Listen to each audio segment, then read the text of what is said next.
Que vient-il donc de se passer à Bielefeld? Les pompiers et des unités spéciales en combinaison de protection ont bouclé toute la zone à grande échelle. En cause, une poudre blanche suspecte et plusieurs personnes sont désormais placées en quarantaine.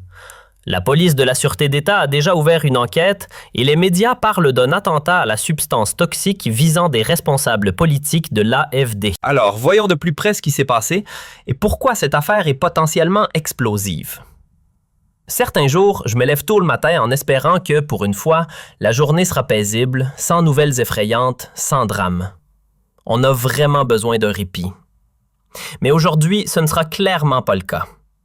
En ouvrant les actualités, j'en suis resté sans voix. Apparemment, une attaque aurait eu lieu hier soir contre des membres de l'AfD à Bielefeld, ou plus précisément, dans la petite ville voisine de Bad Salzuflen.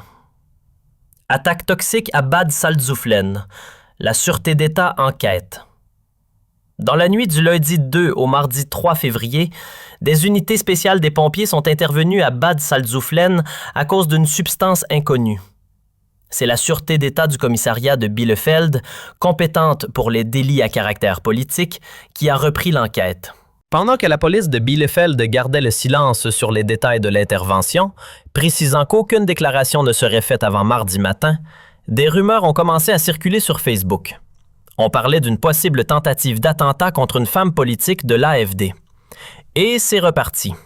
Les médias du système, bien ancrés à gauche, parlent de rumeurs comme si tout cela n'était qu'une pure invention, un tissu de mensonges. Pourtant, sur les réseaux sociaux, on trouve déjà des vidéos de la politicienne de l'AfD visée qui confirme l'incident et se trouve actuellement en quarantaine.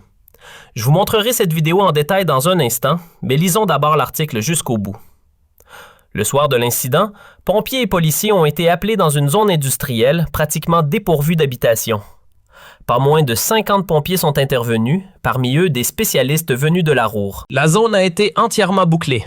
Un groupe de secours a même installé une tente de décontamination pour permettre le nettoyage des équipes exposées à des substances potentiellement dangereuses. Certains intervenants étaient équipés de combinaisons intégrales jaunes et de masques respiratoires. Pourtant, aucune évacuation n'a été ordonnée dans les entreprises voisines, bien que quelques employés s'y trouvaient encore. Et franchement, à ce stade-là, toutes les sirènes d'alarme devraient se déclencher. Plus de 50 pompiers et des spécialistes en tenue NBC qui montent une tente de décontamination, ce n'est pas anodin. Ce genre d'infrastructure ne se déploie jamais par simple précaution. Il faut un vrai soupçon de présence de substances dangereuses pour en arriver là. Tout d'abord, une telle tente est installée pour protéger les forces d'intervention, mais aussi pour éviter toute propagation de substances dangereuses. Cela montre bien que les secours ont considéré la situation comme sérieusement menaçante. Et les déclarations de la victime viennent confirmer cette évaluation. Mais au fait, de qui parle-t-on exactement? Il s'agit de Sabine Reinknecht, maîtresse coiffeuse de profession et élue de l'AfD, qui avait été désignée deuxième adjointe au maire de Bad Salzuflen lors des élections municipales du 6 novembre. Une nomination que les partis traditionnels ont qualifiée d'erreur, presque comme un accident politique à corriger. Et peut-être que l'attaque d'hier soir visait justement à s'assurer qu'une telle erreur ne se reproduise plus jamais. Alors, accrochez-vous, car ce qui suit pourrait bien changer totalement notre perception de l'affaire. Voici la première déclaration de la victime, et ce qu'elle dit jette une lumière complètement nouvelle sur l'événement. Bonjour à tous, nous sommes ici lors de la réunion constitutive du Conseil régional, avec Sabine Reinknecht, Caroline Stegetoff et moi-même, Sébastien Landwehr. Malheureusement, nous avons dû interrompre notre session. Sabine, raconte donc ce qui s'est passé. Oui, j'étais entré dans notre bureau de groupe, j'ai pris le courrier et j'ai ouvert une enveloppe. C'était une petite enveloppe. À l'arrière, il y avait écrit « Communauté d'héritiers ». Je l'ai ouverte comme on le fait d'habitude, et là, un nuage de poudre blanche s'est échappé. Oui, et puis un message du genre « Contre l'AfD, dégage à Moscou ». Et d'autres choses dans le même ton. Et comme on ne savait pas ce que c'était comme substance, et qu'en plus, moi qui suis asthmatique, je l'ai inhalé, j'ai immédiatement appelé la police. Et là, tout l'appareil d'intervention s'est mis en marche. Nous attendons ici, dans cette tente de confinement, en gardant nos distances, sous quarantaine, et nous espérons qu'ils vont bientôt analyser ce qu'est cette poudre. Si elle s'avère dangereuse, nous devrons quitter la tente, recevoir d'autres vêtements. Oui, j'espère sincèrement qu'on pourra rester ici et que l'affaire s'arrêtera là. Mais l'analyse prend du temps. Cela fait déjà 2 heures que nous patientons. Wow!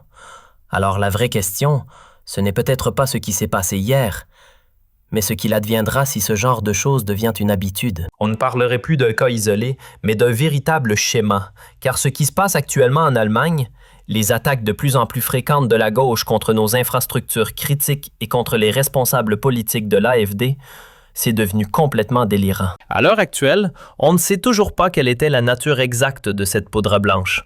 Mais je souhaite beaucoup de courage à la victime et j'espère de tout cœur que c'était inoffensif, sans conséquences graves pour sa santé. Une chose en revanche ne fait aucun doute. Il s'agissait d'un acte ciblé contre une élue de l'AfD. Un véritable message d'intimidation à l'approche des prochaines élections. Le message implicite étant « Si l'AfD arrive au pouvoir, les attaques deviendront mortelles. » Alors soyons honnêtes une seconde. Est-ce que c'est encore ça la démocratie? Est-ce que cela respecte encore notre loi fondamentale? Ceux qui pensent autrement politiquement ne doivent plus seulement se taire. Ils doivent désormais avoir peur. Nous sommes en train de replonger dans les heures les plus sombres de l'histoire allemande. Et il est urgent de tirer la sonnette d'alarme. Si les opposants politiques sont intimidés, si la peur devient une arme électorale, alors ce n'est plus une démocratie. C'est profondément criminel et totalement injustifiable. Aujourd'hui, c'est une politicienne de l'AfD qui est visée. Demain, ce sera peut-être n'importe qui osant voter pour le mauvais parti.